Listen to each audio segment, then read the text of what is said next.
Hello everybody, welcome to my new video. I am Sawa Kuswaha and in today's video I am going to talk about web development versus app development. So basically your topic we are going to discuss four things. The first one is what is app development and web development. The next thing is what are the technology that required to learn these things. The third ma कतिको सजिलो अथवा गाह्रो हुन्छ web development or app development सिक्नको लागि त्यो कुरा. Fourth ma the amount of money we are going to earn after being web developer or app developer. So before starting my video, I'd like to tell you, if you are new here and haven't subscribed my channel yet, then do subscribe it right now. Now let's begin our video. फर्स्टमा web development र app डेभलपमेन्टको कुरा गर्ने हो भने जति पनि वेबसाइट्सहरू हामी इन्टरनेटमा हेर्ने गर्छौँ त्यो सबै बिल्ड गर्नेलाई वेब डेभलपर भनिन्छ भने एपहरू gaming app e commerce app banking एपहरू हुन्छ सोसियल मिडिया एपहरू हुन्छ त्यो एप बिल्ड गर्ने मान्छेलाई एप डेभलपर भन्छौँ र नेक्स्टमा the technology that we require to learn this थिङ्सको कुरा गर्ने हो भने एप डेभलपमेन्ट र वेब डेभलपमेन्ट छुट्टा छुट्टै गरेर भन्दाखेरि वेब डेभलपमेन्टमा फ्रन्ट इन्ड डेभलपर हुन्छ ब्याक इन्ड डेभलपर हुन्छ त्यसै गरी फ्रन्ट इन्ड र ब्याक इन्ड दुइटै गर्न आउने फुल स्ट्याक डेभलपर हुन्छ सो यसको बारेमा डिटेलमा मैले अलरेडी भिडियो बनाइसकेको छु I put it here app डेभलपमेन्टमा पनि एन्ड्रोइड एप डेभलपर हुन्छ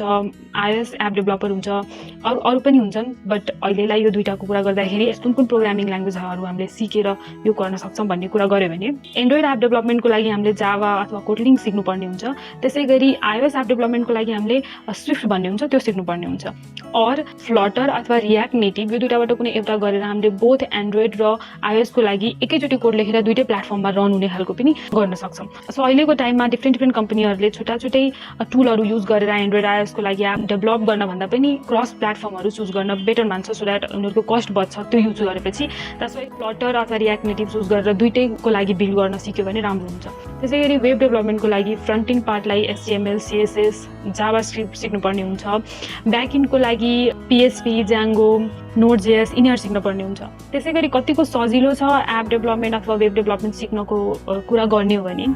there are very little things जुन म आफ्नो एक्सपिरियन्सबाट भन्न सक्छु सो बिकज त्यति टाइम भएको छैन म यो फिल्डमा इन्टर गरेको बिगिनर लेभलमा केही कुरा सिक्नलाई ट्राई गर्दाखेरि कतिको कम्प्लिकेसन हुनसक्छ भन्ने बेसिसमा भन्यो भने एप डेभलपमेन्ट सिक्न is quite easier than web development because web डेभलपमेन्टमा डिफ्रेन्ट लेयरहरू हुन्छ फ्रन्ट इन्डको सिक्नुपर्ने हुन्छ त्यसपछि ब्याक इन्डको पार्ट हुन्छ पछि अब अलिकति प्रोग्रामिङ ल्याङ्ग्वेजेस अनि यो कोडिङहरूसँग फ्यामिलियर भइसकेपछि अलिक धेरै प्रोजेक्टहरू गरिसकेपछि गर्ने बेला चाहिँ अलिकति इजी हुन्छ आई मिन बट सुरुमै यो सबै कुरा क्याप्चर गर्न एकदमै गाह्रो हुन्छ वेब डेभलपमेन्टको लागि रिसोर्सेस अलिकति बेसी एभाइलेबल छ as compare to app development but still मलाई लाग्छ एप डेभलपमेन्ट सिक्न अलिक सजिलो हुन्छ वेब डेभलपमेन्ट भन्दा वेब डेभलपरको रिक्वायरमेन्ट पनि धेरै छ सप्लाई पनि धेरै छ बट एप डेभलपरको सप्लाई पनि थोरै छ र रिक्वायरमेन्ट पनि थोरै छ र त्यसको आधारमा जब पाउने चान्सेस पनि एप डेभलपरको अलि धेरै हुन्छ सो बिगिनर लेभलमा एप डेभलपरको स्यालेरी पनि अलि बेसी हुन्छ वेब डेभलपर भन्दा बिगिनर लेभलमा अलि एडभान्स भएपछि एप डेभलपर भन्दा अलि बेसी हुन्छ वेब डेभलपरको किनभने त्यसमा काम नि धेरै हुन्छ प्लस वेबसाइट्सहरू बिल्ड गर्न as compare to app development अलिक धेरै टाइम लाग्छ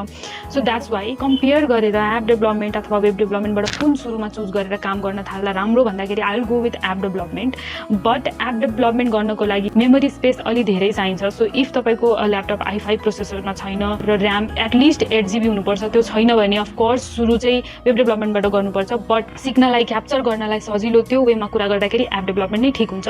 अफकोर्स त्यसको लागि टेक्नोलोजी रिक्वायरमेन्ट अलि हाई हुन्छ ओभरअलमा आई वुड सजेस्ट इफ सक्नुहुन्छ भने एप डेभलपमेन्टबाट सुरु गर्नु यो भिडियोको लागि यति नै thank you so much for watching and bye bye till next video